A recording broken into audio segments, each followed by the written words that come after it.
And we're live. Welcome everyone to.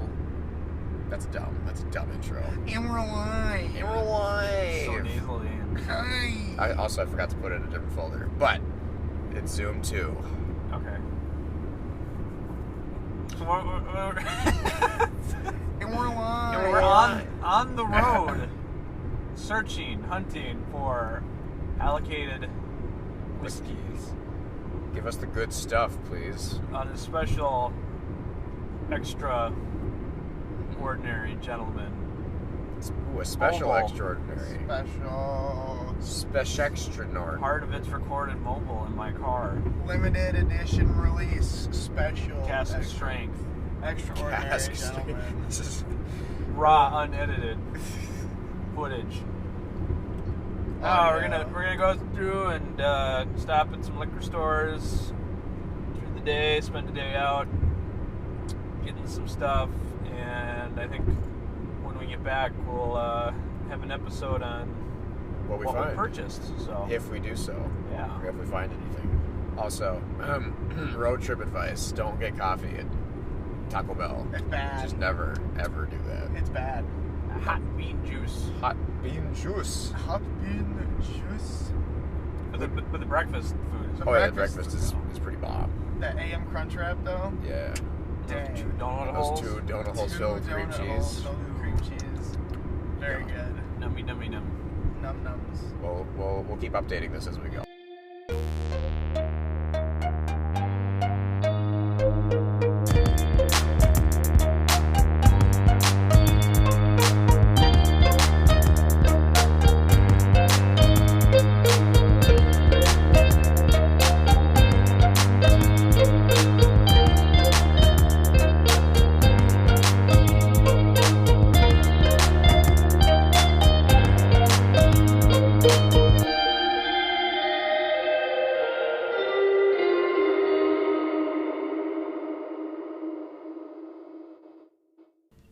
Welcome to another episode of the Extraordinary Gentleman. We are here again in our abode with We're in our the- whiskey, We're in the cave. the cave, the Dude Ranch. Dude Ranch. We have here multiple whiskeys that some consider to be probably really nice, hard to find stuffs. Wouldn't you agree, Carter? I would agree. Now, you'll notice that it's only Carter and I here today. As much as we regret, Zachary has fallen ill. Zach has fallen ill to the Not migraines. To the migraines. Not to anything else that is currently in world news. Yes, unless it's a new virus. Oh my god. Who's to say? Well, so you probably heard us a little bit in the car earlier. We did a little bit of a trip out to Wisconsin. See if we could Washington. find any allocated whiskeys or anything interesting. And we're going to be kind of going over what we found, doing another tasting. We have had these when we have gotten back, so these aren't fresh cracks. So hopefully they've opened up a wee bit. Well, and Three of these are fresh for me. well, yeah, but they're not fresh cracks. Oh, they're not fresh cracks. they've been open. They've been sitting, yeah. Right, yeah. So hopefully they've had time to open up, and they won't be. I think some of these we'll discuss. I'm more had some interested strange tastes to it, but Yeah, we'll the see. first one. We'll see what they've adapted themselves to be. So, all right, we're gonna start with our first one. Just get right into it. Carter, what is this one? So we got ourselves a Blood Oath Pact number 6. The 2020 release. 2020 release. So we got 49.3% alcohol. So I think this is finished in a Cognac. cognac. Okay. Yeah, that's what it says. It is finished in cognac. Okay. All right, cork pop.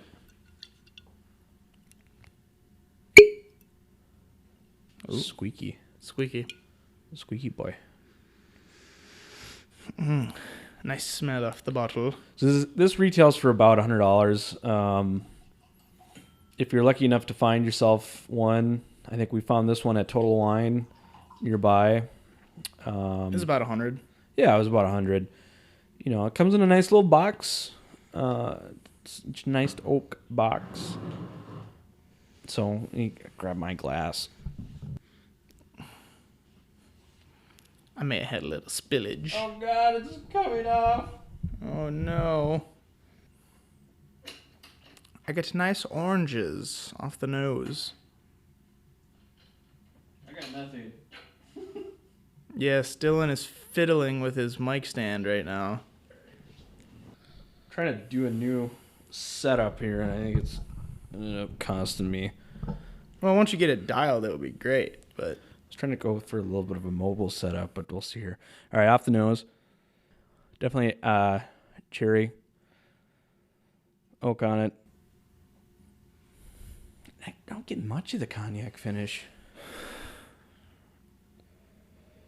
Then again, that could just be our new best status. Yeah, we haven't... I would like to, at some point, do some type of class.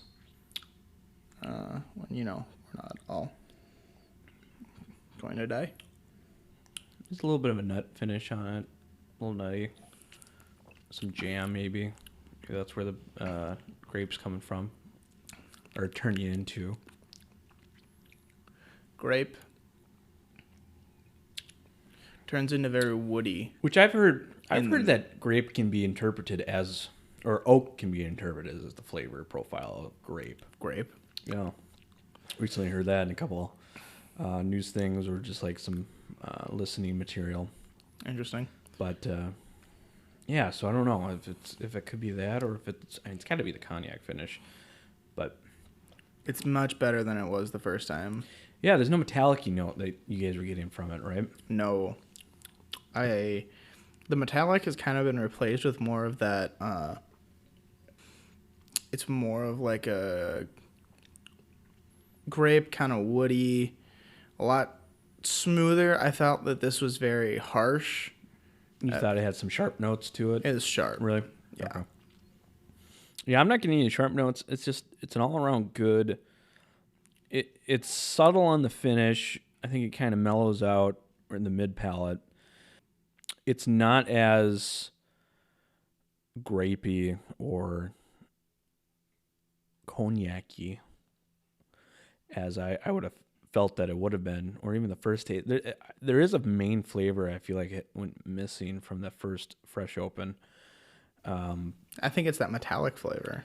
Yeah, but I didn't necessarily interpret it too hard as a metallic flavor to it the first time. You guys definitely said it was metallic-y. I get hay. You get hay. Right on the tongue. And then kind of up towards the top of your mouth. A lot of hay. I should try to find a retail for this. Give you some pricing. But Let's see here. Oh, yeah, I forgot. I got a new phone. And how's that treating you? it's fine. So, okay, so the Blood Oath Pack 6 is a blend of 3 Kentucky straight bourbons made with traditional rye mash bill. There's a 14, an 8, and a 7 year. And then it's married together in cognac barrels. Interesting. So, yeah. So, yeah, I guess as far as what do you get? I mean, I don't really get any. I don't feel like there's much of the sweetness coming from the cognac. I mean, it tastes about like an 8-year-old product. You know, it doesn't taste like something's. It doesn't taste new, and it doesn't. Right. It doesn't taste okay. It doesn't taste young. That's what I'm saying. Is it tastes like a nice balance. Doesn't taste like it's been sitting in a barrel for a super long time. It's very MSRP is $100 balanced. So that's I think I bought it for $109 or something. So I might have been I think it was 104. I saw there was a few of these that were still sticking around for a couple days after the day that you and I saw it at the Total Wine, nonetheless. So A surprising place to find something like this. it was in a weird spot. It was in a weird spot, right on that end cap. That was very strange. Yep, it wasn't even in the main aisles in the bourbon section. So it was definitely something that we almost missed. I mean, that's also where I found that Henry McKenna bottle and bond too. It was on the end the cap. Henry McKenna, which the Henry McKennas we did find on that trip, but it is not in this episode because we reviewed it. Reviewed term used loosely, but it was in the bourbon trials, which we'll probably pick up the next episode. Hopefully. So that'll probably be finished out, and that one will be an interesting podcast that night. Mm-hmm. So, but man, I love the bottle on this, and the cork is so strange. It looks like an old-fashioned bottle. It does. It looks like a bottle that you would find 40, 50 years ago or more. Right. Yeah. I just drank some water with it, and it opened it up to make like a weird metallic note. Might have come back actually. Gross. Drink some water and then go back to it real quick. Did you finish it all? Maybe. Taking more of my once it's gone whiskey. Yeah. Son of a... Just a little bit. Just a little bit. Just enough for a sip. But it's definitely, I'm going to add some water to it, I think. 2 drops of water. Swirl that around in my Norland glass. While Carter drinks from this poor man's Glencairn pleb. Ooh, that really changed the nose on that. Did it? Oh, yeah. Rinse my mouth out. It made it not as harsh. Or maybe it was Mine brought out more of an oaky note. Yeah, I can definitely smell the wood a lot more. On the taste.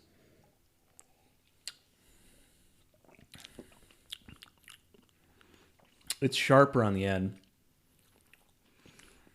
I think more of that zest kind of came back. I'm wondering if that zest is mistaken for you ever put like a penny in your mouth, or a metallic, or sucked on like something that's battery, metal.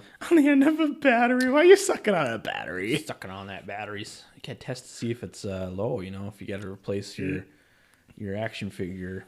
Yeah. No. Yeah, I know what you mean. Like kind of that. It's not like a bad metallic flavor. That's what I'm wondering, if it wasn't metallic and if it was just a really high spike of something that we would interpret it as a metallic note, essentially. Mm-hmm. But yeah, could have been. No, I like this. $100.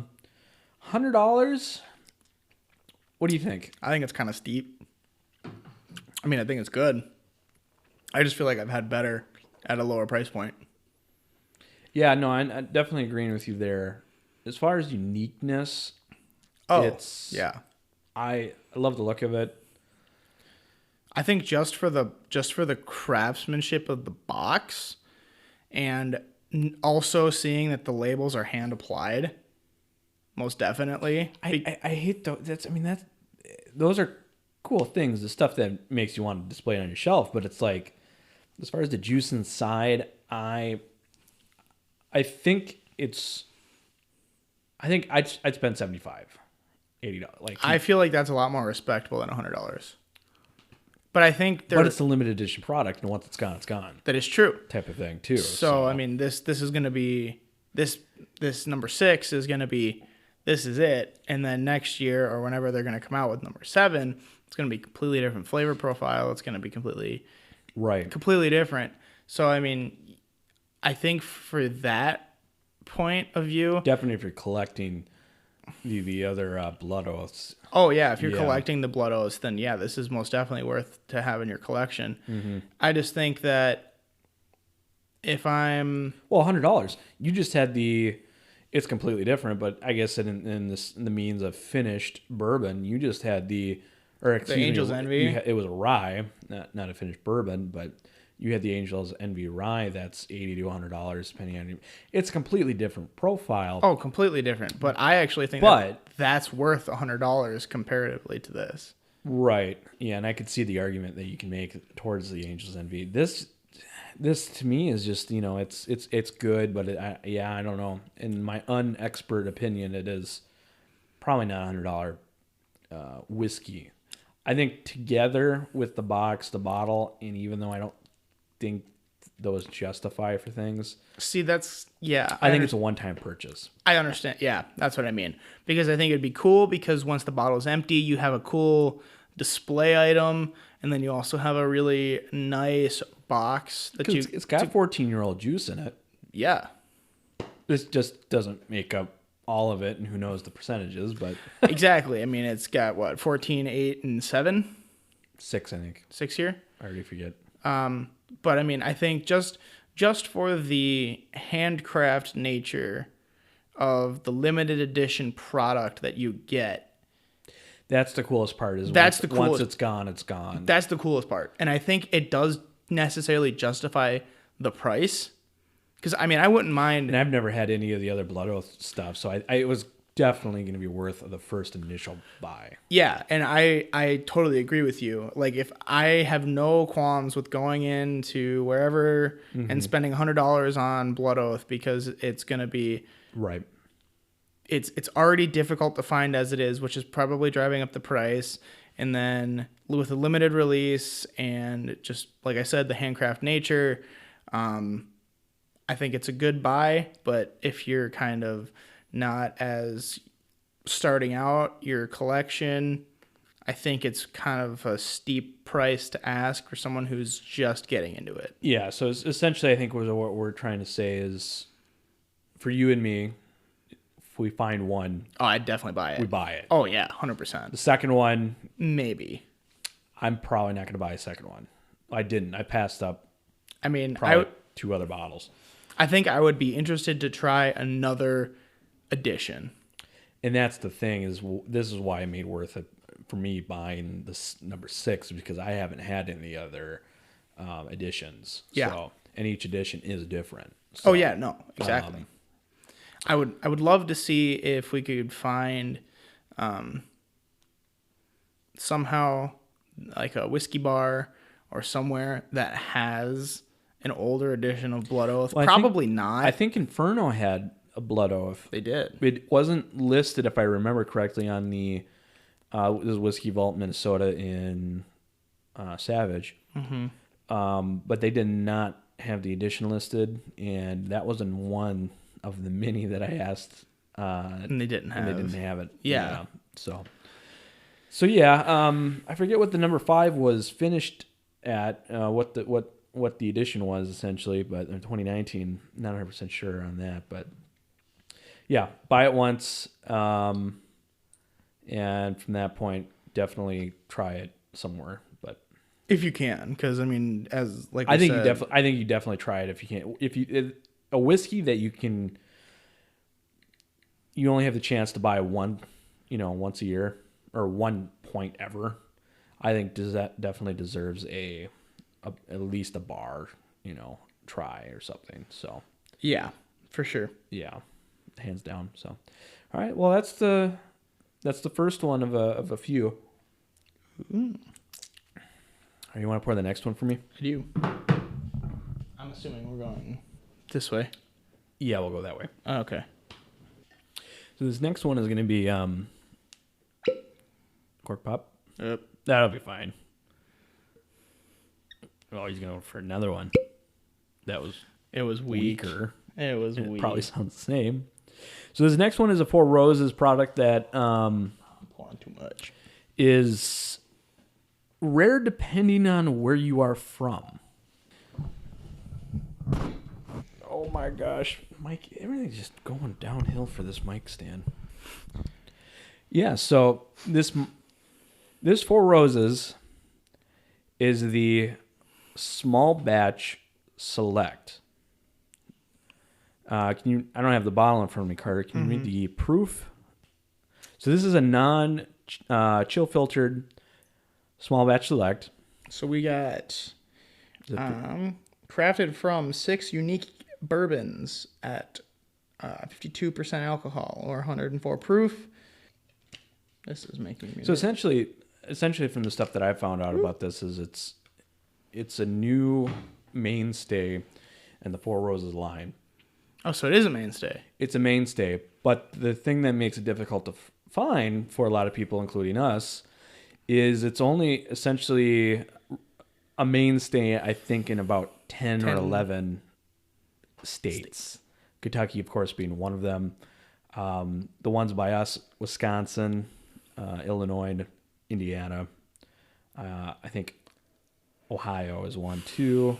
But so essentially, you're going to find it on the shelves, but you're going to have to drive to one of the states near you that have it.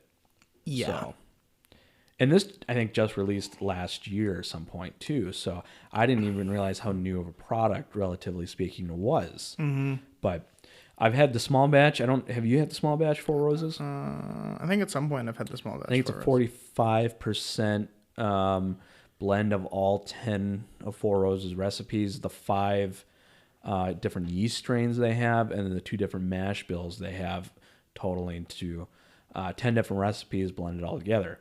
So I'm having a hard time picking up on the noses today. But that's the thing, is like bourbon for me is I'm not exposed to many of them where I can pick out consistently different profiles off the nose, at least. I can pick out more off the nose of, I would say, rye and Scotch. Scotch, yeah. Oh, yeah. Scotch yes. is much easier to pick off of profile off the nose, personally. There is a different smell to this than the Blood Oath pack. Essentially, it's minusing the cognac, so it's like you had the cherry, the oak. I get a slight honey flavor. Okay. Like I said, you just essentially just subtracting, for me at least, the cognac finish. It's just that sweetness is gone. And it's a little bit of higher proof. Yeah, we jumped to from 98. Yeah, so decent jump. Oh, yeah. That is so good. It's so much more spicy compared to the Blood Oath. I mean, we're comparing a finished bourbon to a finished whiskey to. Well, this is a comparison you'd probably never. You're not going to see the comparison. Oh no! But this is a. I think, let me pull up the MSR on this. I spent $60 on this. I overpaid. First of all, I think by $10. However, this is a superior product. Just nice, mellow, oaky flavors. Coats your tongue. Very full. I would say it's got a nice.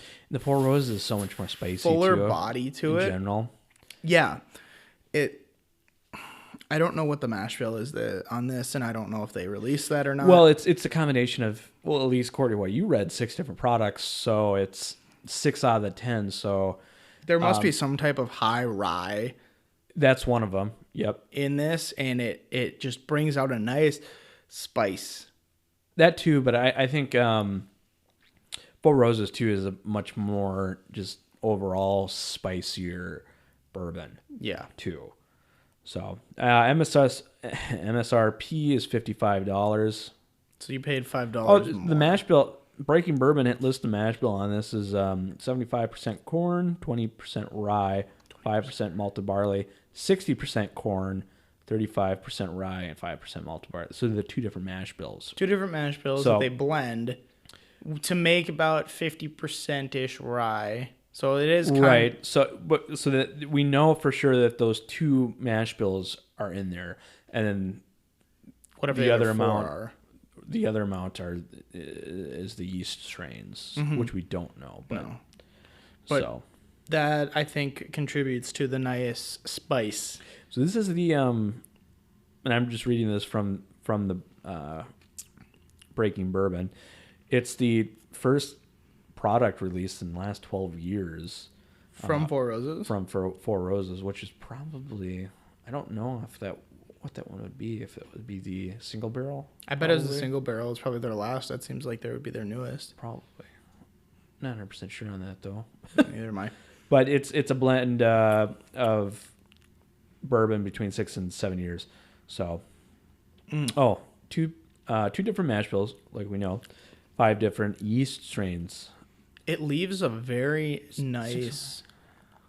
Oh, so the 6 blends are the OBSS. Oh my God! Well, it actually says it all on here. Oh, it does. It does. Oh, So we got the OBSV, the OBSK, OBSF, yep. the OESV, the OESK, and the OESF. And for each of those, for the OBSV, it's a delicate fruit, pear, apricot, spicy and creamy, which I definitely pick out the creaminess. On the if you let it sit in your mouth a little bit. This is so much better than the first time I opened this. And then you kind of, after you swallow, on your tongue, it's just a nice, almost buttery, I think just the oils coat your tongue, and it's a very nice. It doesn't leave my mouth dry No. at all. And then you've got... I was getting a little bit of that on the Blood Oath. And then you got rich in spiciness, full body, mint, fruity, spicy, full body. Mint, yeah. That was the OBSK and the OBSF. Isn't the brain amazing when you read tasting notes and you're like, oh yeah, I totally get that too. And then you got, the OESV, which is delicate fruit, fresh and creamy. And then you've got the OESK, which is spicy and full-bodied. Okay. And then you've got the OESF, which is minty, fruity, and full-bodied. So there's a lot of full body, and there's what are the 3 of them on here that are spicy. 4. Right. I have a That attribute to spiciness. which one's the minty one? So we got 2 ones that are minty, and that is the OESF and the OBSF. I have one of those. I forget which the description is on it, but I have a cask strength 4 roses in the other room too. It's a single barrel cask strength, so it's one of the 10. So that one's pretty interesting. Maybe we'll have to try that at some point. No, actually, no, maybe not, because we'll have that on the Bourbon Trials. Bourbon Trials of 100 proof and above. So. Ooh, baby, that's gonna be a good episode. I'm excited for that one. I just put some water in here. I had a little bit left, and I put a drop of water in. I think it brought out some of the mint, a little bit more of the spice.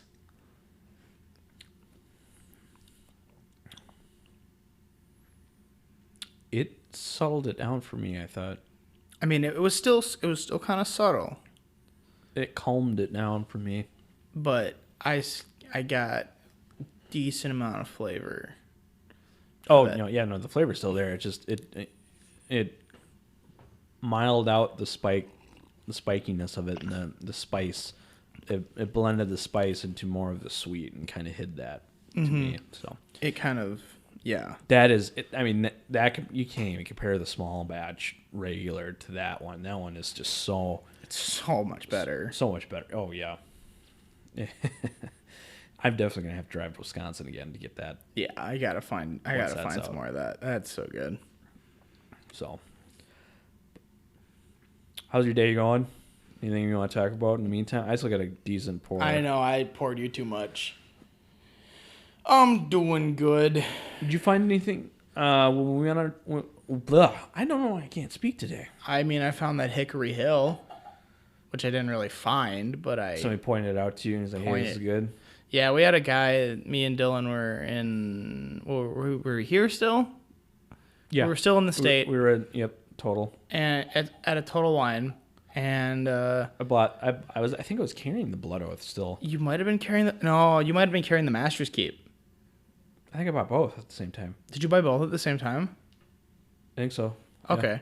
Well, basically, me and Dylan were at Total Wine, and we We're approached. were approached by a gentleman, and he was like, "Do you guys want a good recommendation for whiskey?" And we were like, "Sure. What do you have in mind?" And he said, "Hickory Hill." And I've never tried yet. Still haven't tried it. You never brought it over. I never did. You And- selfish bastard. You mooch. I've just kind of like, so I tried it. It's pretty decent for the price. I mean, you're paying $25. Was it 25? $25. Do you remember the alcohol content? I think it was only 40. Okay. It might have been a little bit higher, but I'm pretty sure it was only 40. Did you buy the one he was recommended, or he recommended you, or did you just buy a version of the Hickory Hill? I bought the cheapest version of the Hickory Hill. So you might not have because I thought he was saying that there was a... Because there was a Hickory Hill 12-year. He was saying the 12-year, wasn't he? He might have been. Okay. But that was still, we're talking about 12 years. It was only $45. That's still pretty good. Who makes Hickory Hill? I don't know. I'm going to look that up. But basically, I bought the Hickory Hill. I was not disappointed. It was very good. Nice flavor profile. I can't remember exactly what the flavor profile was. Who makes Hickory Hill bourbon? But it was just a very nice, balanced. It wasn't, crazy. Gulf Coast Distillers. Never heard of them. Where are they out of? Gulf Coast. I don't know. Florida. Maybe. This guy only gave it a 3 out of 10 for the 12-year. Well, for the 12-year. For the normal one, I thought it was pretty good. At least for the price. Okay. 12 years, $50 a total wine, saying, depending on where you're at. $50. Okay. I thought I saw it for $45, which might have been, but Yeah, I mean, you might have been. I mean, we every state's gonna be different. yeah. I mean that the Yippee-Ki-Yay that I bought was 64, and I was seeing on Reddit people were getting it for like 80 or 70. Whoa. So, I felt silly buying 2 bottles for like $140 or something after tax. And then these people are spending like almost these guys, $200. right? So and the guy's like, yeah, some guys are spending close to $100 for one bottle. That's ridiculous. Which, by the way, they discontinued those. Mm-hmm. Did you ever end up picking one of those? No, I was never able to find one. For a Total Wine. Well, not able to find one, but I never actually went and picked one up. Maybe we should try that as like a midpoint or something on this episode. Well, I feel like we can get through this. Oh, we can definitely get through this. This will be easy. Are you kidding me? We've done bourbon trials. We're hardcore. Oh, we're hardcore. We did the Scotch Bourbon trials trials, too. Bourbon trials. Ooh.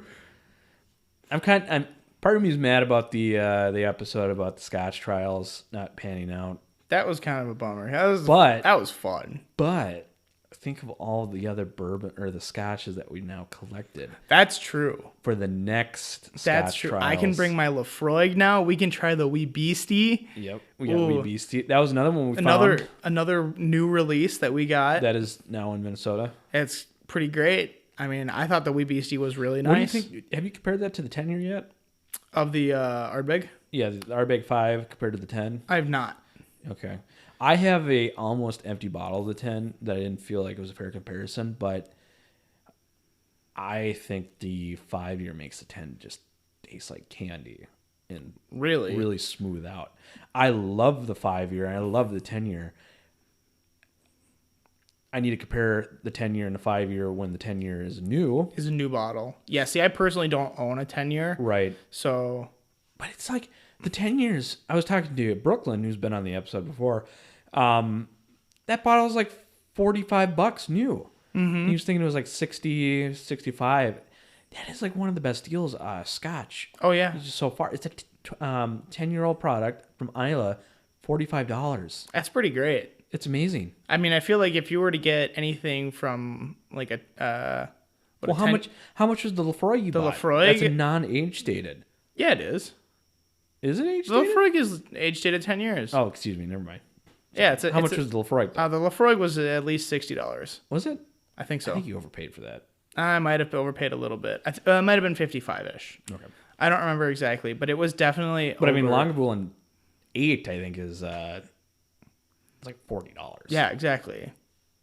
So, But so it's Airbag 10. I like the Airbag 5, the Wee Beastie. I think I might prefer that in some aspects to the 10. I'm very happy that it's a mainstay So am I. to that, because I feel like for the price you can get a really nice Islay Scotch, and It's only like $5 less, but it's still really good. and if you want more smoke, if you want to be punished more than the 10, then the 5 is there for less money. And that's Honestly, just I amazing. thought that the smoke and like everything that was yeah. added to it, it just made it rounded it out so nice, especially from having like some of the Lagavulins and some of the other Ardbegs, and that Lafroig 10-year that I had recently just bought. I just think it made it. Are you worried that we're becoming so adapted to the smoke of Isla that we might come to a point where we're not as affected? I don't think that necessarily that's a bad thing. It's like we're always searching for more and more smoke, that we're going to come to a point where we're not going to be able to find it, and everything that we look back and be like, remember the Corey Vrecken? It was so smoky and so much in your face that it's like now it's like we don't have it anymore because we've adapted to it. I think that at that point, the peat and the smoke of a specific Islay Scotch, whatever it may be, I think it's more or less not necessarily like I think you're still going to get that punch from the peat and the smoke, but yes, we are going to get used to it to some degree. But I think then that means that once we get used to it, we're going to be able to pick out more of the complexity. That's of true. it, which I think will just give it more of a reason to buy it. Mm-hmm. Because, the more flavor you get from a specific bourbon, American whiskey, rye, Scotch, Irish whiskey, whatever it may be, the more enjoyable it is. Yeah, that's well said. No, I agree.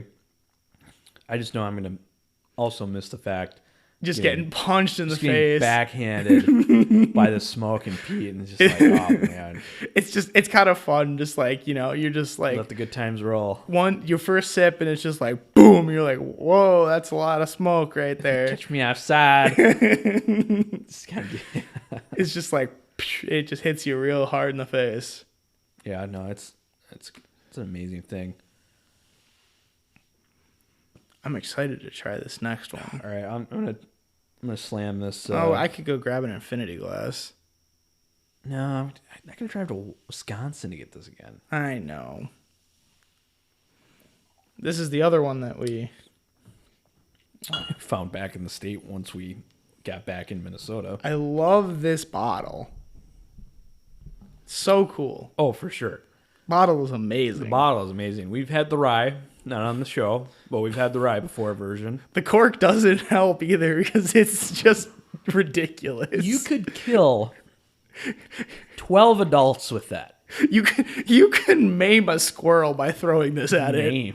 Yes. You could hurt things. A squirrel. You could hurt things with this. It's so much blunt trauma could be enacted. So we have our small batch Peerless Kentucky Straight Bourbon.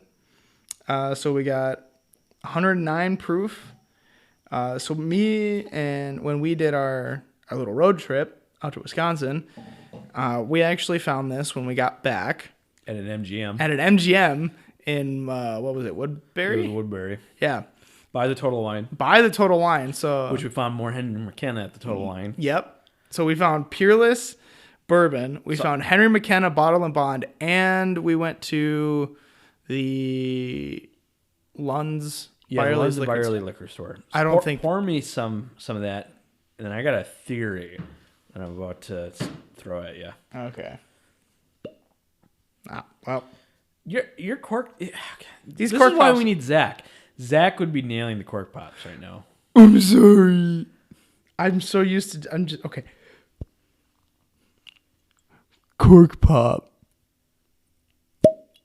It's better. It's better. Still, you're gonna have to make up the rest of them. That's good. Thank you.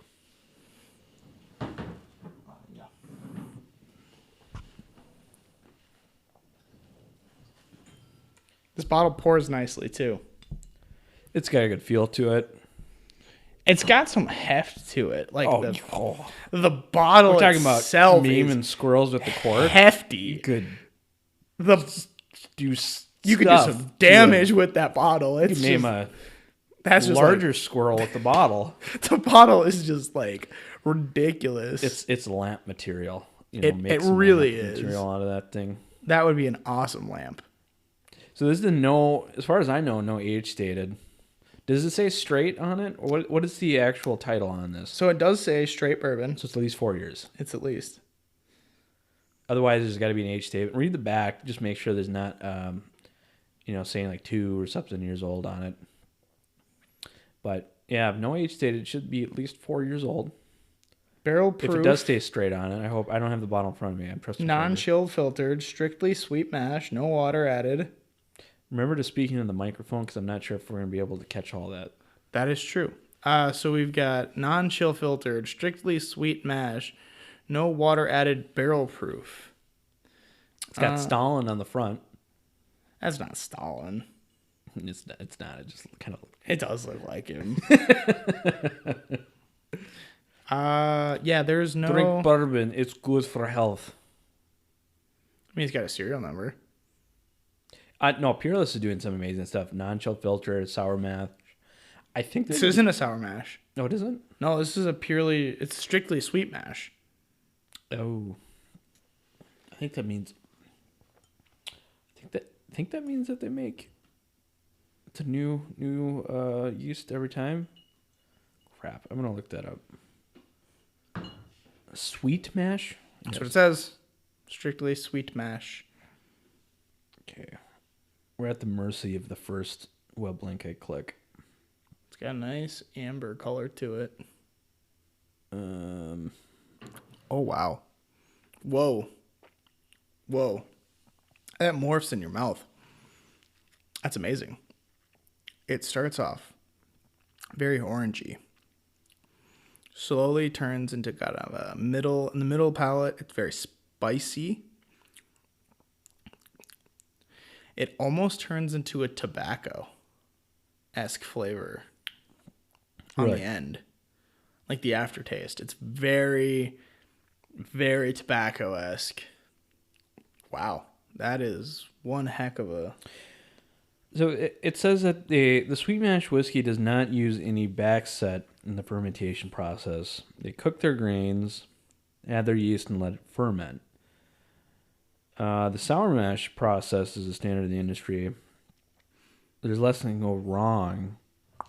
Yeast, like an acid or sour environment, bacteria does not. So...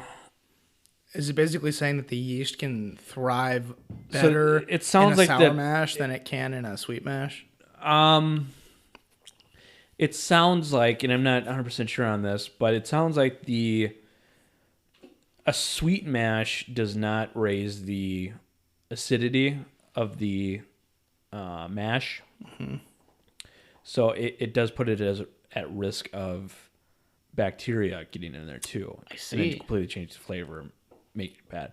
Whereas the sour mash is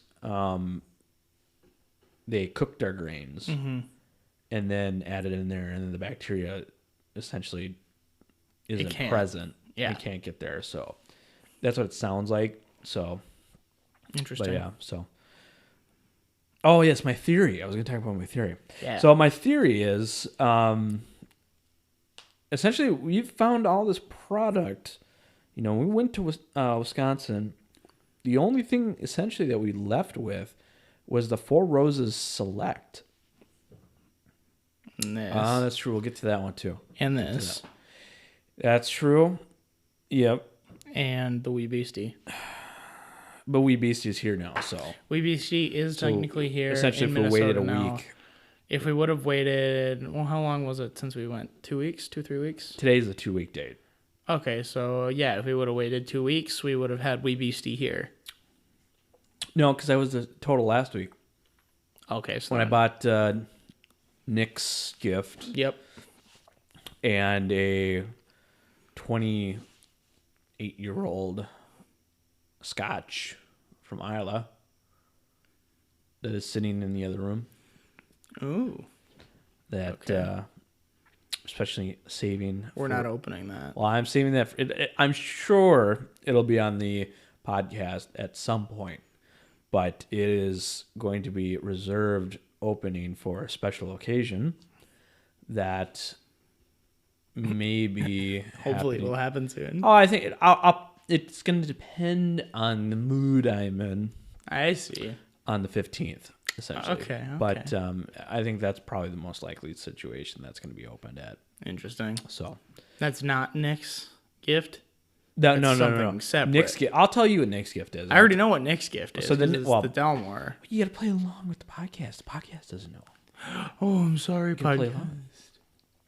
No, it's a. I went to the Total Wine a week ago, and we had some people chip in. You know, you're one of them. Chip in at maybe not as yet, but exactly. Oh, I got a Venmo notification. Weird. No, so we had some friends go in on purchasing a bottle, and what we picked up. You know, at first we were thinking about getting a Macallan 18 triple cask, and then decided against that. Essentially, and we selected the Dollamore King Alexander III. Spent $280 on that, and that is sitting up in my room unopened, and that'll have to wait another month and a half until we can open that. So I'm a little TO'd about that, but Just a little bit. just a little bit. So these really nice whiskeys that I have in the house right now are unopened, and I have absolutely no idea what they taste like. But the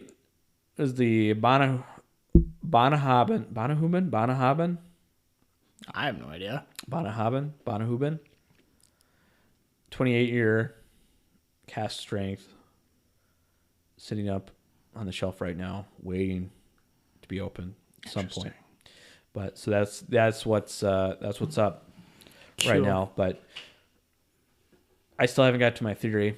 I don't know how I haven't gotten to the theory yet. But so my theory is that we found all of these. This is where I got off track. We found all of these exclusive, the rare ones, I would say, in Minnesota. Specifically, either at a Total Wine or by a Total Wine. Mm-hmm. So my theory is that the other liquor stores that are by Total Wine know they have to compete. They have to be relevant. Mm-hmm. So they find ways to stock their shelves with rare whiskey bottles. So Makes the theory sense to me. is if you go where the Total Wine is, shop around, you'll find some good stuff. But We haven't really tried that theory yet. well, we've done it with I guess we did the do one that's close by, Mhm. the Total Wine that's close by. I guess we got found the a couple trifecta. things. We got the other London Byerly's Mhm. top 10, and then in Woodbury Total Wine we stopped at the MGM Yep. and the other Colburn's, not Colburn's, the London Byerly's. So, well, I think we'll have to definitely test that. And then we also had Madison. We stopped in Madison, Wisconsin, Yeah, and there at was Total Wine. nothing there. Well, we picked up the two bottles. They had the Wee Beastie and the other item we'll have down the line. This selection. So I mean, they did have that, and then the other Total Wine by us, they had Hibiki 12 that you and I saw. The what? Hibiki Harmony 12-year age stated, and not the regular not age stated stuff. But that was like $100 and some, and you and I didn't want to spend that because we don't know anything about that. And the only one that does, Zach, is says it's not worth it. So, which rightfully so, because I think it's probably not worth the money, but not having tried, I can't say that, confirm about that. But that's good. this is so sweet compared to the Four Roses. Very sweet, but Like the Four Roses is sweet, but the mid palate is dominated by the spice. yeah. See, this has a little bit of spice on it. Goes away very quickly. And then it's just the rest, the mid and the end is just sweetness. Very sweet. Very, very, very And sweet. it's hotter too. This is the other thing. Like hotter speaking alcohol content, not taste wise. It's just, I don't know. It's very interesting. And that's not contributed to the non charcoal filtered part of it, because both the Four Roses and the Peerless are non chill filtered, which I think there's merit to that. A lot of people say that there's no difference in chill filtering versus non-chill filtering, but I think that a decent argument can be made. I agree. So, I'm gonna add some. Did you add water to it? No, I never I'm did. gonna add some water to it. Come on, water. Oh God.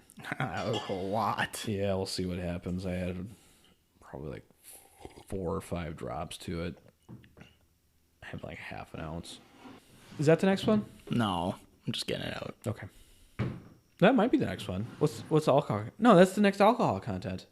That's only 10. Oh, it is. All right, so hang on. Just don't do anything yet. Don't get carried away. I'm getting carried away. Another one with a very nice bottle, very nice cork. I added too much water. Gross. No, it's not gross, but it just mild it out way too Oh, much. Just not. It's not as good as it was without the water. Oh, yeah. I just think I added too much, but Did they put cork on the outside of this? Oh, no, that's wood. that Peerless is good. That Peerless is just so good. I'd actually love to go back to that MGM and see if they stopped. You only had one bottle. And that's what I mean. I want to go back and see if they stocked and it. we did not say the MSRP on the Peerless. I spent $80. I will check the MSR. The Peerless, I think the rye is amazing too. And they're doing some amazing stuff. Cask strength, The nice thing is single that barrel. with the rye, it's an you all can craft distillery. you can find it. So far, a Total Wine. So far, So and they far. have a select version too, which I have not tried. That's like $120 too. That might be worth a pickup. How much better could it get? I don't know. I mean, Of the bourbon or of the rye? No, the rye. I don't know. I've had the $80 rye, and that stuff's good. I think it can get a lot Do you think better. it can? Yeah. But is it worth the $45 jump? Yeah. I bet it could be. I don't know. I don't know. I've had some pretty stinking good rye. And I think if it's a Total Wine select pick, You're saying you trust Total Wine. I trust them enough to where they wouldn't It's a try. very bold statement. It is pretty bold, but I think I would trust them enough at least once. Carter's the guy that walks into the Total Wine, sees that Jeff employee at checkout, recommends the Jeff recommends this one bottle I've never heard Evan of before, Williams Black Label. and it's just like It's his favorite. trash. Yeah, exactly. Or it's like some local craft. It's like, this is my favorite, which it could honestly be. It could be. I'm not trying to knock the Jeffs of the Total Wine industries. I'm just saying everyone's got preferences. So the MSRP is $70. So I think $10 more, totally fine with that. The question is, do you spend another $70 to $80 on this bottle? Do I spend another $70 or $80 to pick up another bottle? Is once you're finished with this. 100%. Okay. 100%. This is so good. Interesting. This is like no bourbon I've ever had before. Yeah. It's so definitely unique. interesting. Yeah, I agree. All right, I'll put my glass on the table for you. Let's go. So, okay, here we go.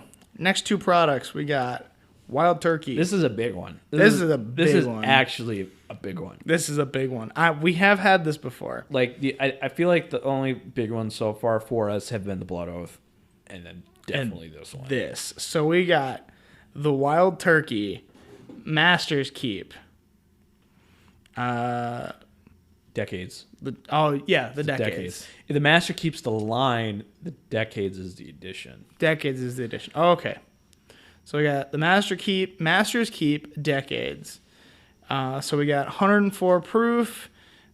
This is a blend of 10 and 20-year-old Wild Turkey barrels to commemorate the master distiller. I cannot read his name. What is it? Eddie Kimmel? Is it Kimmel? Probably wrong. Also non-chill filtered. Isn't it Russell's, the head ones? Probably Russell's. It's probably Eddie Russell. I bet it's Russell because I can't read cursive because they don't teach that Read anymore. in the inside of the box. They don't. There is no inside of the box. Yeah, oh, it is. Dumbass. It's Eddie Russell. It is Eddie Russell. Oh, shut up. What did you say? What was the first name you said? Kimmel. Eddie Kimmel. Eddie Kimmel. Okay, here we go. We're going to go for a cork prop. Ooh, not bad. Not bad. So which one, here's the more important comparison to make. That cork versus the Peerless bottle cork. Peerless. Really? All day. I mean, this is a, well, I don't know. This is a hefty cork. Like, as far as design of bottles and corks go, that Wild Turkey, man, That's pretty sweet. That is the dopest bottle. And I'm like, at this point, I think I need to collect the rest of these, which will be hard. That'd be hard. These, I love that it's kind of like a brass finish on the top, stamped with Wild Turkey Master's Keep on it. No, and the bottle has like engraving of the turkey. Yeah, it's like, that's so cool. It's a dope bottle. And it's fully metal with a band of wood around the middle of the cork. When you pour that, can you push my glass closer to me? So I'm going to check the MSR on this thing. I think I spent $150 on this. Also got it at Total Wine. It was actually the same Total Wine. I got the Jim Beam Master, or the Distiller's Edition, finished in Pedro Jimenez. Yes. Yeah, so MSR is $150 too. So it's I'm getting much more cherry off the nose. It's more mapley. There's maple to it. How would you say that? I do see the maple. After having the Angel's Envy Rye finished in rum casks. I have not had that, so I cannot say that ruined my palate, but I do get maple off of this. I'm not saying that it ruined it, because I drank a decent amount of water before. Tried to flush it out. But it definitely... It's a subtle maple. It's not compared to the Angel's Envy maple. No, that's like a bomb. That's like that's like you're standing in somewhere where they're producing maple syrup. Canada, I believe. Yeah, you're just standing in Canada. Just standing in Canada. You get off, you get on the other side of that border. You get handed a bottle of you get handed $1,000 and a bottle of maple syrup. Yep. Will they pay you for living in Canada? I think you're comparing. That's Alaska. You're thinking of the Simpsons episode or the movie. That's Alaska. It's like, welcome to Alaska. Here's $1,000 for allowing us to ravage nature. That's because they actually do pay you $1,000 to live in Alaska. Do they? Yeah. That's pretty dope. Want to move to Alaska? No. Think of the epic whiskey hunt we could go through on the way. You wouldn't be able to do anything. Take us 4 days to Alaska. It'd suck. Oh, it's just maple and oak. Smelling off of that. Maple syrup in a sauna that's not hot, but it just gets that smell of oak. This has one of probably the most pronounced noses out of these bourbons, I would say. I would definitely agree. It's the easiest to pick up. It's got to be that 20-year-old wood to it. It's got to be. Which is amazing. I would love a 20-year-old Wild Turkey. Oh, just the sweetness and the tanginess. Ooh, my mouth is dry. It makes my mouth a little dry. It's not as oily and viscous as the Peerless. I don't think it's as satisfying as the viscous, but I think it's as the Peerless. But I think where this one shines is the initial. Yeah. And the Peerless really picks up mid and finishing palate.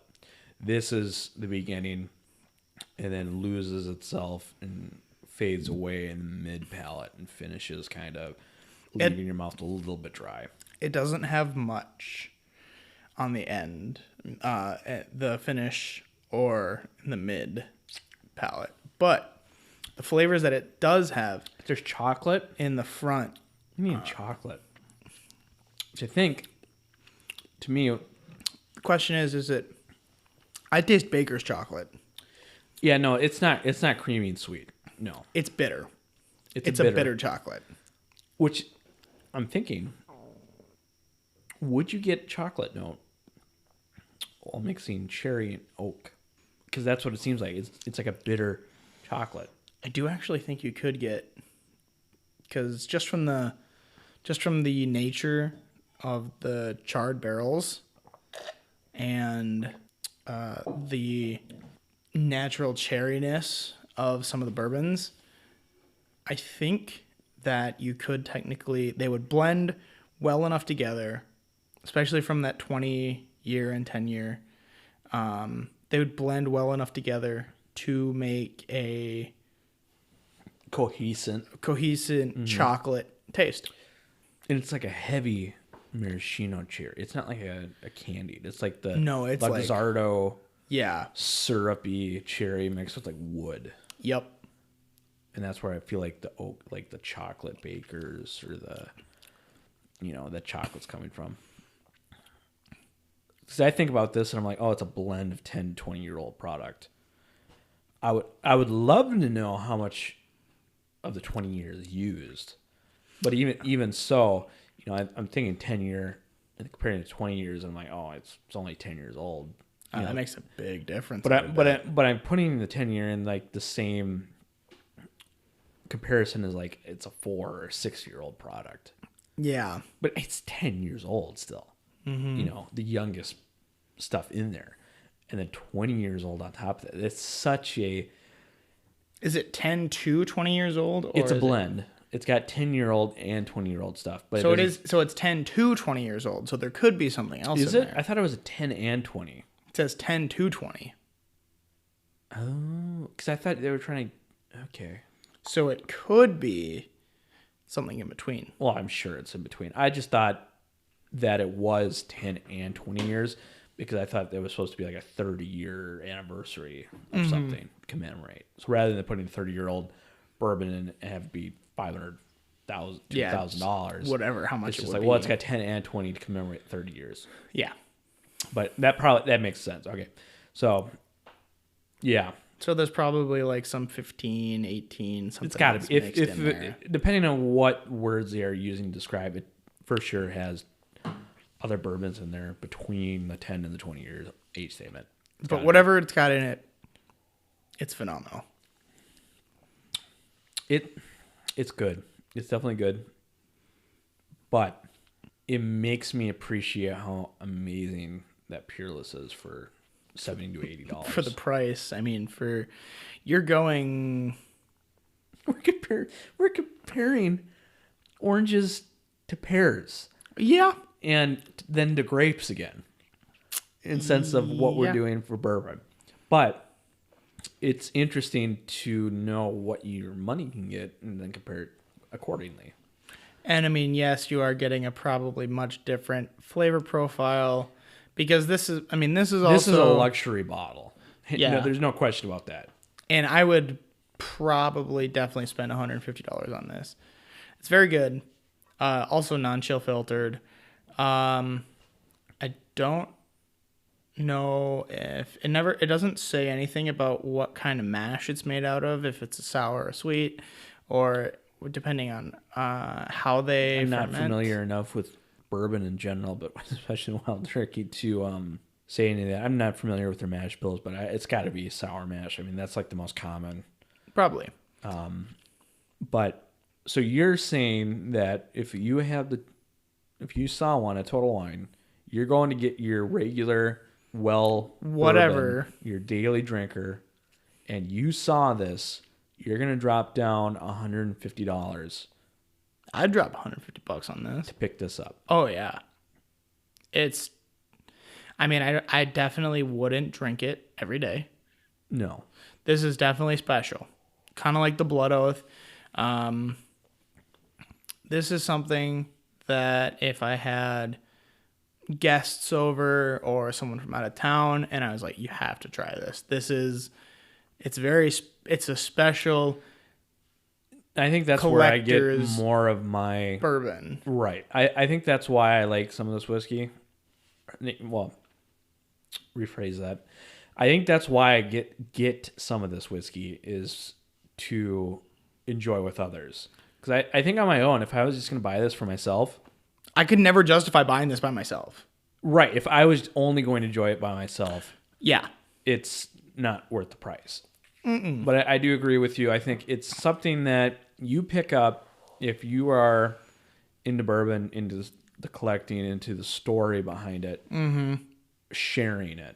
And that's what it's about. It's about joining, two aspects, two people together. Exactly. You bond over to one. enjoy over the bottle. It's 25 ounces. It's like, what are you doing that you're going to drink it all by yourself? Oh, no. You're never going to drink all that. Well, people you can. Not it's obviously over a given amount of time. Yes. But how much more so would it be to enjoy this with multiple people? I think if you and a good friend, you sat down, you can enjoy yourselves over a nice glass of whiskey, and it's more than enjoying the alcohol.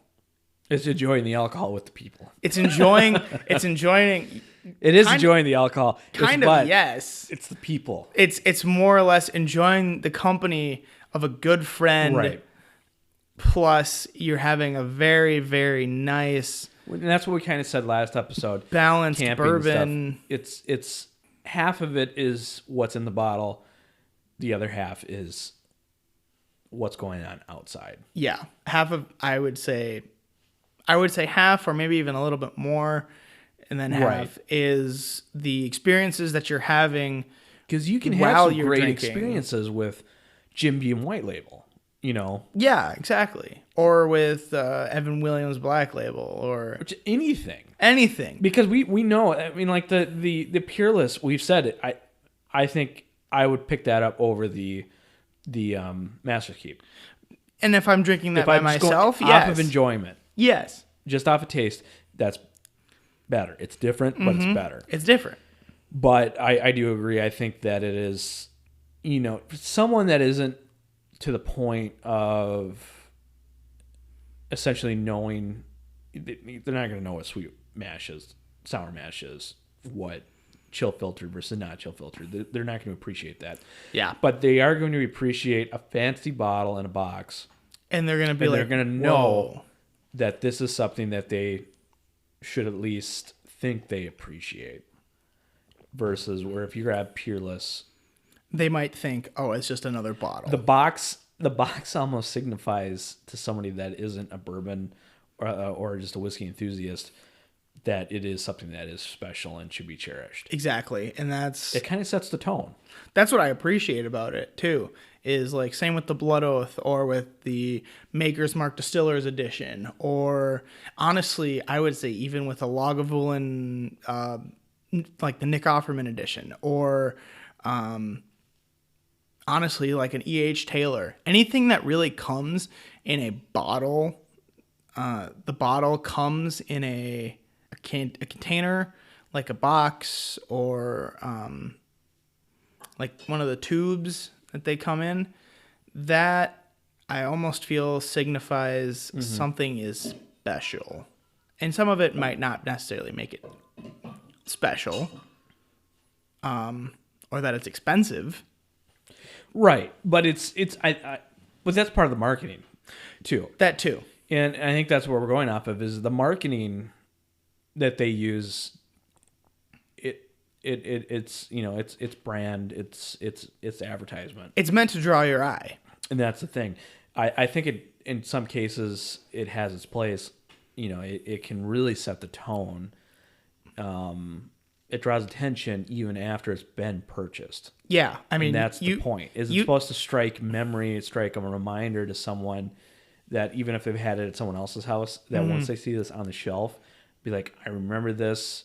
You know, they might grab it essentially. But like you have this sitting out on your bar, or I mean, in my it's case, going to draw attention. In my case, where I live, I have a wet bar in my basement. This, you sit it out on the corner of your bar, or if you have a cart that you use, or whatever you put your liquor on. Right.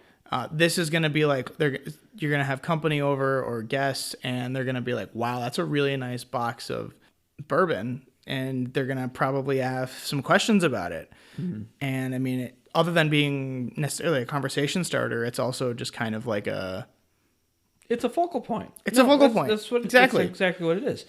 It's a conversation piece. Even when it's gone, it's a conversation piece. Yeah, this could be empty, and you could just have an empty bottle and a box, and it would be like, yeah, I've got this here, and this is what it signifies, and why it's important to the Wild Turkey brand, and this sort of stuff like that. And that alone, I think, is worth having it. Added water to this. It made it a little bit more spicier and made the oak a little bit more prevalent. I don't think I would recommend adding water to this, but interesting. Yeah, no, it wasn't terrible, but it's not. I don't think it's as good as what it was bottled at. So, yeah, no, I think we picked that apart pretty well, and I agree. We'll see if we get any of the other additions of the Master Keep.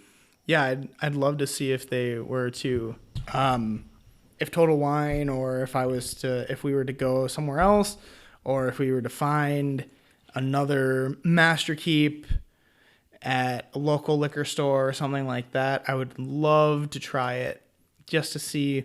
Well, because they got a Cornerstone Rye, I think, is one. They have a Master's Keep Rye. Well, I think there's 5. Oh my! I think there's several. They have a finished one in Pedro Menez, I think, also, or I don't know if it's not Pedro Menez, it's the other one. But so there's multiple editions. There's a good Bourbon Junkies episode, I think, where they compare all of them. All the Master Keeps. Yeah. Interesting. This isn't their favorite, and I can see why, because it's good, but it's not like jumping out at me. This compared to the Jim Beam. Jim Beam is phenomenal. Oh, the Jim Beam was amazing, and I mean that kind of has the same thing where it's in a nice fancy box. The bottle is really fancy, and you pull it out, and it's just like begs attention. Mm-hmm. All right, I think we're gonna take a break right now. We're gonna refill our water glasses, maybe use the bathroom, and we'll jump back in here in a little bit. Sounds good.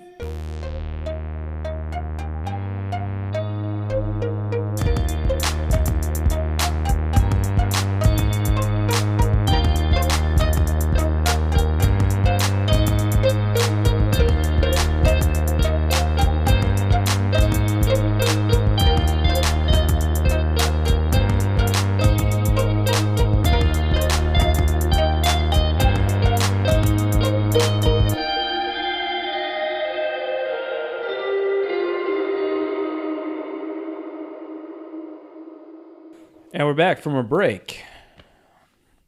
Oh, it was a good water break. Good water break. And emptied our bladders, of course. Very good. So, all right, well, we're going to start with the second to last of the quote-unquote hard-to-find whiskeys. I'm excited about these two. So this one, hypothetically, should be easy to find at some point. At some point. At some point. Not right now, because we can't find it in our state. Have you not been able to find it yet? I haven't seen. I've seen the Wee Beastie come into the Total Wine, but not this. Not the Wild Turkey Rare Breed Rye. So we got our Wild Turkey Rare Breed Rye barrel proof, non-chill filtered as well, at 112 proof. So we got a cork pop for you.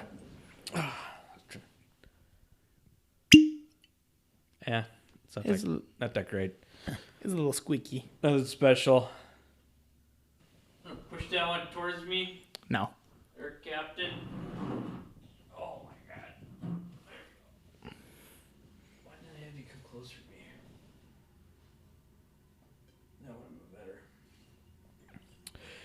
So what's the proof on this one? 112. 112. So I think the rare breed bourbon is 116. We've already had this. Will say it's a rye. We haven't had any rye in this This lineup. so far. It was just one of those we saw at the store and we're like, oh yeah, this, Just we heard recently it got released. We're of course gonna buy it. Oh yeah. Fortunately, I didn't buy any. But What were you thinking? I don't know what I was thinking. I bought something else. I think that's where I bought the Hickory Hill. But Hickory Hill instead of the turkey. I know. I bought Hickory Hill instead of the turkey. So this is an MSR retail price of $60. Really, only $60 Well, keep in mind, I think the bourbon is $45 about. for the rare breed. Yeah, Wow, that's a steal. definitely. I mean, $60 you're getting into. I mean, that's above the Willet Rye pricing. That is true. That's $20 less than the Peerless, depending on where you are. Very vanilla. Is it off the nose? Off the nose. Very vanilla. Yeah. Slight pine, I would say. Almost slight pine. A little bit of a black licorice note. That's typical to ryes, but not prevalent by any means. There's some type of berry. Is it berry? I taste a berry. I don't know if it's raspberry, or if I would say blackberry. Could be blackberry. I'm not 100% sure on that, though. I do definitely taste it, though. Some water to mine. Let's see what that does. The color on it is very nice. Oh, yes. It's golden. Extremely nice. Very nice. Golden amber color. Off the nose, it's spiced it up a lot. Can't get much of a difference as far as the water added or took away. It's still a very nice. This is actually, I think, Zach's favorite rye right now, he said. I think he did say that. Zach did say that this is his favorite rye right now. I can see why. I mean, it's a very pleasant Super whiskey. good. Especially for the proofing. Yeah. It's not like it's going to kick you in the butt or anything like that. But, I mean, if you know what you're expecting and you like rye, and if you can find it, I think it's a buy. I definitely think this is a buy for $60. For sure have one on the shelf. 100%. You know? Yeah. I'm a huge fan of the rare breed bourbon. Yeah. Personally, I don't have any of the rare breed currently. But It's a if good I one was to get. if I was able to find some, definitely a purchase of either the rye or the bourbon. Yeah, the water just didn't. I just don't think it needs water. No, it doesn't. It doesn't. It really doesn't. I think just straight out of the bottle is the best way to enjoy this rye. It leaves my mouth warm, feeling warm. Nice. I love the mouthfeel. Yeah. It's a nice, It's heavy, a little numb. oily mouthfeel. Yeah. And it just, how it leaves your tongue feeling is just amazing. Love the bottle on that too. I know. Looks so good. Ooh, I'm excited for this last one. All right, so I'll finish my rare breed rye. This is the oddball of the group. This is the black sheep. Most definitely. So we got this. Stopped in at We were in the Dells. Wisconsin Dells. I was actually picking up a Spotted Cow. 6-pack of Spotted Cow and stumbled across this Scotch. That's the thing. Out of all these things, one Scotch. Didn't really expect to find this. No, this is extremely strange. I've never heard of this. I don't think you had heard of this either. No, I've heard of it, but it's one of those things where it's it's Ardbeg grooves, and it's very interesting. It's Limited one of those. edition. It's one of those limited editions, like I think I got the Ardbeg. Crap! What is that one? Ardbeg. I forget what it is. Rum finished. It's a rum finished one. Drum. Oh, Ardbeg drum. Yeah. I got that one. So as far as limited editions go, this is probably only the second one I got. Okay. Well, I'm gonna give you a cork pop here real quick. Not that great. Oh my, that is. Yeah, I mean it's gonna smell like Ardbeg. I was just expecting. I thought it was gonna. Ardbeg smells like Ardbeg, but you know, depending on the year, the edition, that kind of stuff, it's gonna have a little bit of flavor differences here and there. So this has a MSR of 130. And you got it for. I feel like you didn't. 140. Pay it. 140. Yeah, I spent $10 more. So it's finished in wine casks. That's why it's called Grooves. See. Result of whiskey aromatics with smoky spice, distant bonfire. Sweet vibes of vanilla, popcorn, and smoky soot. It fades into a mellow haze of apples and smoked pear. 46% ABV. It's not the highest we've had today. Nor just the highest of the Ardbegs. Also non-chill filtered. I think that's just Ardbeg. They know what they're doing. It's very light. Do you see the color? It looks like a bourbon. It does. It's like a Ardbeg 10 is like, it's like a piss yellow. I know. Looks like a bourbon. This is great. That's weird. It's almost. Oh, yeah, that's Scotch. That's an Ardbeg. That's an Isla. It almost looks like the rare breed rye. In comparison to color. Deep gold in color. It's such a good That is color. crazy. It's such a good color. Wow. Oh my gosh, just the smoke. Oh. It just makes me happy.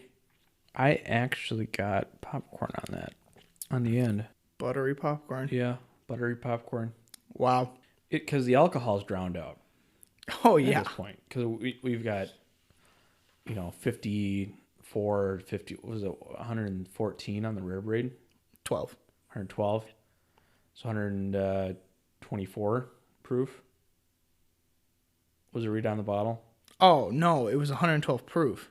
Oh, sorry. What am I thinking? I was like, what are you gonna say? 124 proof? Like, 120. dang, son. Yeah, so compared to So the alcohol's being drowned out. So now we're just left with the smoke. Smoke. And just the other flavors. Flavors, yeah. It's got the normal Ardbeg taste to it up front. Yep, normal Ardbeg. But then it ends with It ends so buttery. Yeah, the end is buttery. The middle palate is what I'm having trouble trying to pick out differences between the normal 10. It almost tastes like a sour apple. I just don't know what. Does it say what wine finish is it? Like what barrel? This smells like a locker room. Is there anything you can pick up off of that label? 'Cause The I know there's tons of Ugadal is finished in wine. Our latest experiments dabblings have led us to Ardbeg Grooves, a whiskey that has been laid down in wine casks, intensely charred to produce heavy grooves in the surface of the intensely wood. char. I mean, look at the color on it. That makes sense. I know. If it's, I still think it's interesting. The more charred a barrel, the clearer it is, or the not as much color. I suppose that is. Yeah, I have heard that true. You are right. I just remember that from when we toured Jay Carver. Oh, really? Yeah. I don't remember that. I do remember hearing that. But yeah, I mean, it works like a filter. It's charcoal filtration, essentially. Mm-hmm. But The color is just amazing for a Scotch. They call it grooves because of the heavy grooves in the surface of the wood from the charring. The result is the whiskey aromatic with smoked spices and distant bonfires, sweet vibes of vanilla popcorn and smoky soot fading into a mellow haze of apples, fresh flowers, and smoked peat. So $130. I'm going to say it right now. It's not $130 Scotch. I don't think it would be worth $130, but I think it's worth a try. Not. I think it's worth a try at a bar. Yeah, if you can find this at a bar. Oh my God. COVID-19. If you could find this at a bar, definitely worth a try. If not, I would say it's worth a try if you're a fan of the 10 or of the any installments of Ardbeg. this definitely has to be a red wine. Well, I mean, look at the color. It's so close to a bourbon color. It's got to be It has to be a red wine cask. right. It can't be a white wine. I just Or- don't think. I mean, you have Ugadal, which is finished in wine barrel. You have Noah that is finished in wine. I don't think this is, and those are all sub like $70 bottles. I mean, it's good, but I've never seen it anywhere other than that one place that you bought it. And that's why I had to get it. That is, I think we should close this out with either comparing this to the Ugadal or the Enoa. I think the Enoa is a lower proof. I'm okay with either. I'm gonna grab the Enoa. I think Sounds after I good. finish it. Actually, I'm gonna add some water to this first. See if it opens up. I do love the packaging on this, the branding on the label. Did you see the box on that? No. Total 70s. It's amazing. I do remember you pulling out the bottle. It looks groovy. I mean, that's the second most expensive bottle I bought on that trip, other than the Master's Keep. Yeah. Oh, I'm a huge fan of the Ardbegs. That's why I just had to get it, but it is not worth the $130 I think if it unless was you're a collecting. $90 price point or I lower, don't think it is. Even at $90, I wouldn't rebuy it. really? No. Oh, see, I think I'd buy it again. No, if it was $60. Oh, I really like this. And to be honest, my palate is probably blown out by the other stuff we've tried, but I don't see it being a $90, even if it was a $90. I guess. I don't know. I really do enjoy this. It's just normal 10 with maybe a more subtle ending and a little bit of a nice mouthfeel with the buttery aspect of it, but it's not, yeah. Good for collectors, not for Not for mainstream someone. Scotch drinkers. I mean, if I was to find one, I'd buy it. Just because, Really? me and you are kind of in the same boat. We're kind of more. I But like. you've had it. You know what it's like. I understand, but I kind of like having the. Do you actually think the whiskey is worth the price, or are you buying it for the collecting? I'm buying it for the collecting. Okay, so you wouldn't recommend it. No, Right, okay. I mean, I think it's good. But it's not... I enjoy it. right. It's But not. it's not $100 better than the 10.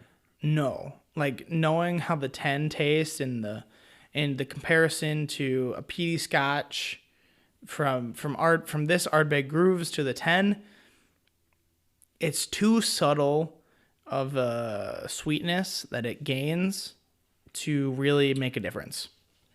Okay. Personally, I would buy it because I enjoy the collection aspect and having something that's kind Right. of goofy And I can off understand the that. wall. Because I have bought things that I know haven't been worth it. I've been told it hasn't been worth it, and I still purchased it Yeah. just for, maybe their taste is completely different from mine, and maybe I'll actually like it. Exactly. And then it turns out, no, the review is completely accurate. So, And I think that might be a gamble you have to take at some point. think of all the other scotches you can buy for. You could buy a 12-year-old cask strength Lagavulin. I'd rather have the Lagavulin over this. Exactly. Or I honestly, I'd rather drink my Lafroig other than this. I'd rather drink the Lafroig 10. So then why are you buying it? Like I said, it's the collection. But you get a 12-year-old cask strength Lagavulin. I understand that. But I mean, it's like I'd probably buy the Lagavulin over this. But if I had a choice between the Ardbeg Grooves and the Lagavulin 12 cask strength, I'd buy the Lagavulin 12 just because of the sheer fact that it's better. Okay.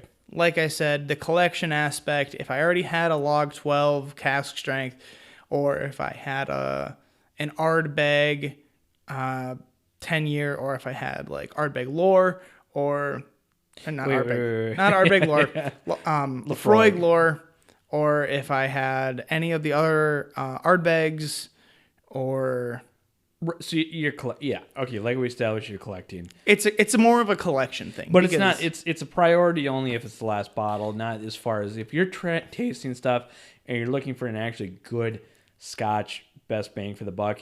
This is not it. This is not it. No, not even close. Like you could easily pick up the same satisfaction off the 10-year. Most definitely. You could easily pick up a Scotch that's half the price, or maybe even 3 times less the price, that would give you just as much satisfaction in the smoke and the flavor of it than picking up the Ardbeg Grooves. Yep. Because right, I'm gonna go pick up the, I think, Anoa. Okay. Whatever the lowest is. It's so good. Yeah, I think people underestimate the smoke of Scotch, because I recently was camping with a couple friends. That's really all we can do here in Minnesota. You can't really go to bars, or you can't really go to... you can go to restaurants and stuff like that, but it's more or less being safe. And I brought my Lafroig 10 with me, and I had a friend. He poured himself probably 1.5 ounces of the Lafroig 10, and he had 1 sip, and he was like, oh yeah, this first sip is really, really good. And he took another sip, and he was like, this is way too smoky. And I think that the smoke is lost on some people almost. Just the flavor profile of an Islay Scotch is lost on some people. I miss part of that, but yes. I was saying how when I was up north camping. Oh, yeah. That I brought my Lafroig 10. Okay. And I had one of the guys that I was with tried it. He said that the first sip was really good. And you know how like a smoky Scotch, it kind of gives you that... It goes everywhere. It goes everywhere. I wouldn't call it a Kentucky Hug like if you were to drink like a 130 proof... Like Dylan bought me 130 proof Elijah Craig. Like right. that gives you a Kentucky Hug like no one's business, because that's just high proof. It's still really gives good. You a Kentucky Hug like it's your uncle's business. Yeah, no kidding. But the Lafroig, I'm pretty sure, it's like low 40s. And it's more or less the smoke that kind of kicks you in the butt a little bit. And he tried it. He said the first sip was really good. Okay. But he went back and he had another sip, and he said, ooh, I don't like this anymore. That it was too smoky, and it just wasn't good. Because usually the first sip is the smokiness, and the second sip you should be more attuned to it. Right, attuned to handling that. And I thought it was interesting because he had a sip of it, and he was like, "Oh, this is pretty good." And, it kind of has that the smoke, but then it also kind of gives you that burn in your chest a little bit. Uh-huh. And he was like, "I just don't like that." And I was just like, some people don't like smoky Scotches, and it's more of a preference thing. Right. All right. So I brought both of them just because I wanted to read the descriptions off the back. But essentially, the Enoa is 46%, same as that, but an increase by 0.6. Mm-hmm. So this one's it's Ardbeg, but married in Richard Oak, with Pedro Menez Sherry, first fill bourbon. So it's a collaboration of sherry casks, ex-bourbon barrels. Interesting. Whereas the Ugadal... And that was the Anoa. That was the Anoa. The Ugadal is... It says marrying together traditional deep smoky notes with the sweet raisiny notes of ex-sherry. So it doesn't specify anything about ex-bourbon. It doesn't. It doesn't. Not like the Anoa does. The Anoa does. So without actually knowing more, that's the only difference I can tell. Also, well, not the only difference. The also difference is it's 54.2%. Yeah, that's which is near cask strength for scotches, but not quite for this one. But so we're gonna go off the Anoa. We can try the Ugadal if we choose. So let's try that. Where'd my glass go? I don't know where your glass went, Dylan. Did I carry my glass out? I think you did. You pour yourself. You left it so far away. We're going to give ourselves a little cork pop here. That was weak.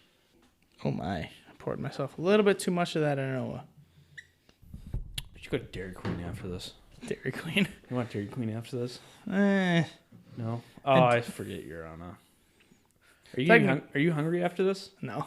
You're not hungry? Oh, no, I'm not hungry. Okay, never mind. All right, so it smells more... You can smell the sherry off of this one, where you can't smell any of the wine off the grooves. Yep, it gives you definitely more of a sweeter... The color off of this, too, is not as deep, but it's still very deep for a scotch, especially the Ardbeg. Yeah, definitely. I mean... It's almost a halfway point between the 10 and the grooves, is what I would say. Yeah, I memean, probably a little bit less charred of barrel. I mean, that could be it. I mean, that could be. Like, these are re-charred barrels, but yeah, probably nothing compared to the grooves. No, they probably burn like the crap out of the grooves. It's so sweet off the nose, the Pedro Jimenez. Still got the smoke, but the sweetness of those barrels shine through. It breaks through the smoke in the Anoa.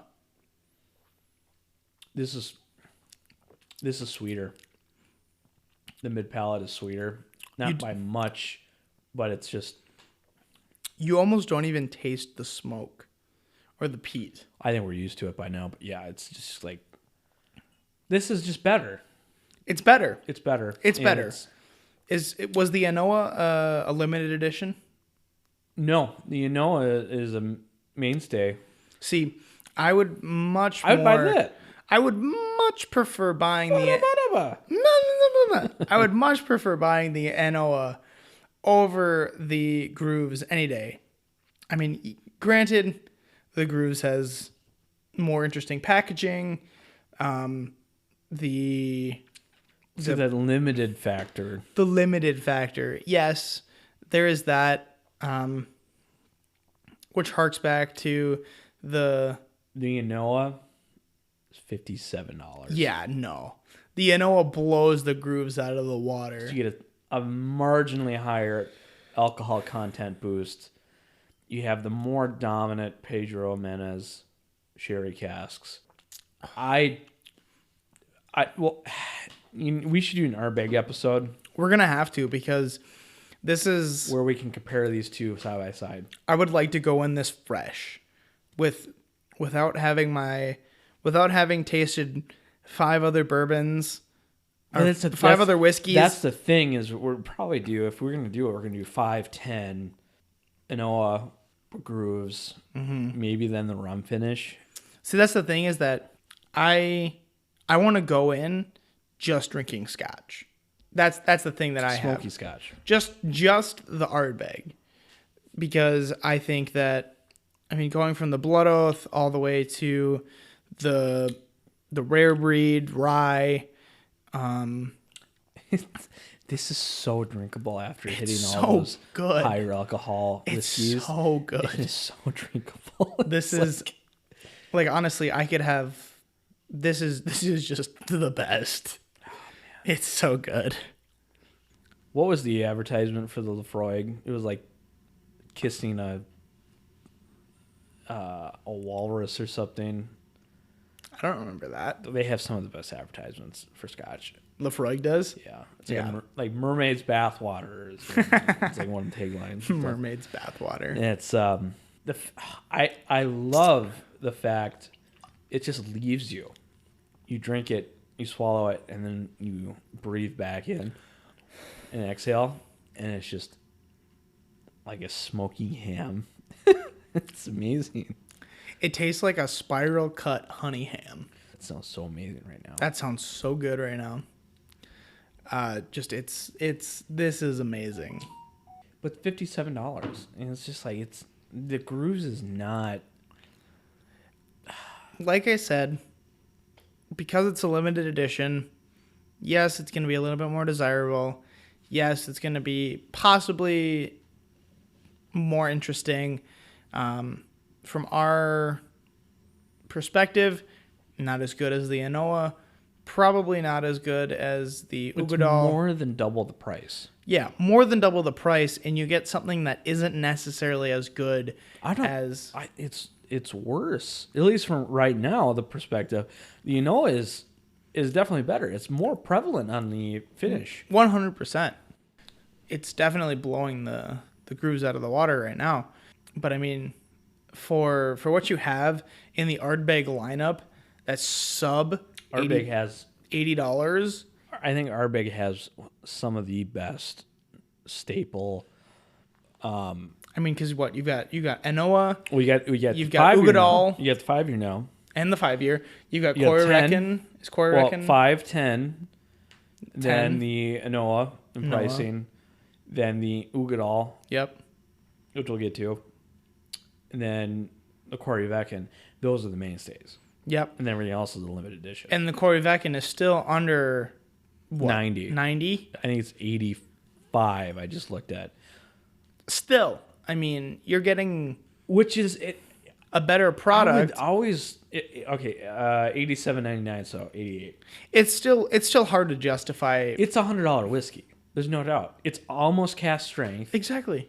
It's, I mean, that's the thing. It's like almost a cask strength bourbon, or oh my god, Scotch, under $100. You know, we're comparing the 12-year. The 12-year Lagavulin one is Exactly. 130-ish. Yeah, and that could also be because, you know, the Lagavulin name and other things that have to go with that. Well, I mean, keep in mind that it's age stated, whereas the Ardbeg is not. Yep. Not that I have any problem with a non-age stated Ardbeg at this point. Everything that they're releasing is good. Oh, yeah. There's just stuff that is better in their own. In their lineup. Exactly. Like, honestly, the Grooves, really good. Anoa, better than the Grooves, but just because it's a limited edition, that's probably why it's so expensive. Could also be because of the wine casks that they use. Ooh, get a coffee note after that water. Something like that. I think it's more interesting Well, and then they have the committee releases too. for the Ardbeg. So essentially, they release committee releases, and then after the committee releases, which might be a different alcohol content, they'll release a limited edition that is more widely available, which is essentially at first for sure where the Corey Vecken came from. At least it was a committee release, then it was made into a mainstream Ardbeg. I don't know about the Unoa and I don't know about the Ugadal, but I guess that's probably where they came from too. But that's where the drum grooves have come from. It was their committee releases then made into other ones. There's also like Supernova that I've been trying to find, and Black. Supernova. Never heard of that. Oh, it's like $200, but it's apparently amazing. But if you see, and I'm telling this Carter, but this is also for the viewers too.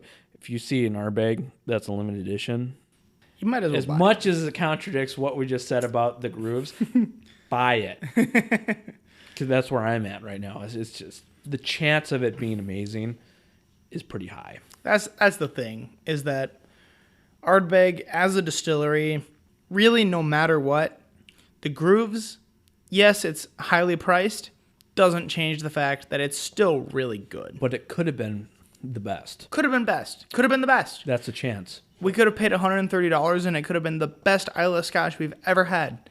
But that's the chance you take. And personally, it's worth it. All right, I'm going to do the last cork pop. An Ardbeg Uigeadail. Nice hollow drone from Old Ard. That's good. No, you're good. Huh. Pouring that one's so good. Yeah, you poured that one over my phone. And then you spilled all of the Uigeadail. Suckle my Uigeadail. You did not suckle on the Uigeadail. It smells like a different type of smoke. Like, not like... It's not like... It doesn't have the same sherry finish kind of sweetness. What is it? You know where it's like you're grilling and... It kind of tastes like the fat While burning. you're using you're using like propane, but it's...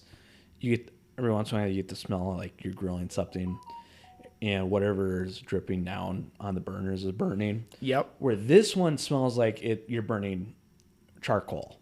It does.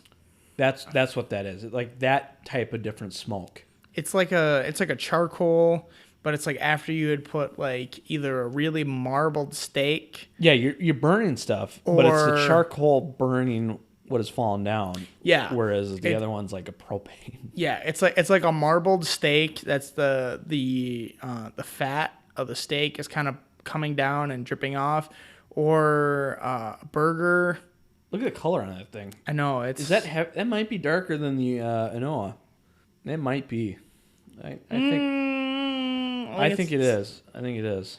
I think it's slightly lighter. So oh my god, the pricing on the Uigeadail, $73. Slight more alcohol burn. It's still drowned out by the other stuff though. I do think it is drowned out. I haven't got any different finishing. Tastes more like, when you accidentally walk through a campfire.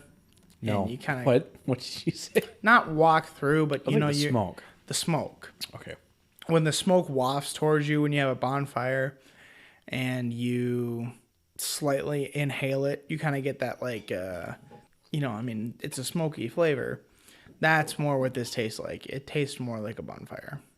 More so than the Anoa? Yes. Much more than the Anoa. So if the Uigeadail is walking through the smoke of a campfire, what would you compare the Anoa then? The Anoa is more of you're sitting by a campfire, but you're not directly in the smoke, but you're also eating an apple. So it's fruitier? It's a little bit more fruitier.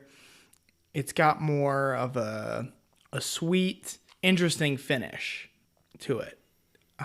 Less than, so it's got more of a fruity finish than the Uigeadail does. So I think where the Uigeadail lines up is it's almost like the higher alcohol version of the Anoa. Yeah. It seems like it's a little bit less sweet. But for the most part, most of it seems about 80% the same. And at least the front palate and the middle palate. The beginning, the middle. right. And then the end is when it changes. Right. I would say that the 15% of it is the alcohol difference. Yeah. The next 5 is just the way it's finished. Could be. Maybe the different bourbons that they're selecting, but it's pretty close. Like I said, I agree. I think we kind of ruined our balance on this, but We probably blew them out a little bit, but it tastes like, it honestly tastes like a really good rack of ribs. It tastes like I just ate a really good rack of ribs with a really good barbecue sauce on them, and it just right. it just makes me want to just Eating a rack of ribs? yeah. It's just that flavor, the savoriness of it. I don't know. It just the savoriness of it. We're just is- at the point where we're just repeating things. It's like, oh, it's Ardbeg. It's so. You know what? I think it's smoky. But, well, we've done it. We're at the end of this. It's time to conclude. Any final thoughts, Carter? Honestly, I think out of all of the, out of everything that we've tried today, I think that my favorite has to go to probably the Peerless, just because of the sheer difference of flavor profile and just how it makes your mouth feel. Right. It's just such a good mouth feel. It doesn't leave you feeling dry, and it doesn't leave you feeling like you want more. Like, I don't know if that makes sense. It's satisfying. It's a satisfaction. Right. And then it's also got kind of like a really nice spice to it on the front end of your palate, and then the middle end and the back. It kind of turns into more of that sweeter, more interesting flavor that I feel like most bourbons don't really have. Right. Yeah, no, I agree. I think it's good. Encourage you to essentially go out and find some of this stuff, spend some time traveling, get some friends together and go see what you could find. There's stuff to be found out there that you can't get just by going to one store and seeing what they got. So, exactly. All right, well, we thank you for joining us on this episode of The Extraordinary Gentleman, and we hope you join us next time for the conclusion of the Bourbon Trials, Part 3. Should be fun. It should be. Have a good one. Goodbye.